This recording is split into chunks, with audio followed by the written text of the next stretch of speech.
Okay, let's talk about the amplifiers. And we've got to start with whether you have the Amplifier Fight Language or not. So head to fightlanguages.com, take the quick and free quiz, find out what your fight language is, then come back and learn more about being an amplifier. The Amplifier Fight Language is one of the most misunderstood fight languages, and here's why. Their emotions make the rest of us really uncomfortable. I mean, most of us don't even know what we're feeling, much less the multitude of emotions that might be coming through, but amplifiers do.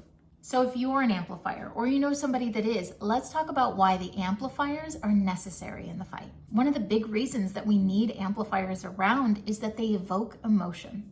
And granted, if you're in a fight with them, the emotion that they are going to be evoking in you will not be a fun one. But they have the ability, like no other, to get that big response in somebody. And most of the time, we're only noticing how they get that big response out of us when we're upset or we're angry or we're defensive. But keep in mind, amplifiers have the ability to do this on the other side as well. They can evoke those big feelings of love or happiness or joy. Just being around them makes you happy. They're the dance party in the kitchen. They're a beautiful piece of art that moves you. They remind you how to access those deeper emotions when you've just been living on the surface. Often what that productive fight language will look like for the amplifier is really giving you space to feel your emotions.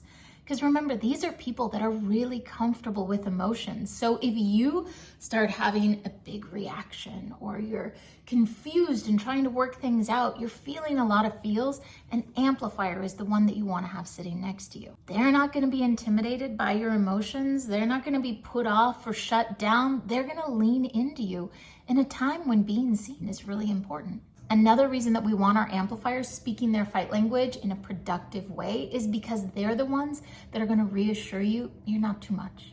You're not asking too much. Your needs aren't too much. They're intimately connected to that feeling. They know how it feels to walk through the world feeling like you're just too much for everyone around you, you're feeling too big, you're expressing too much, and it is stressing everyone else out. But if they're in that protective, reactive fight language, then they're the ones that are first telling themselves they're too much and they won't have the space to see you in your experience.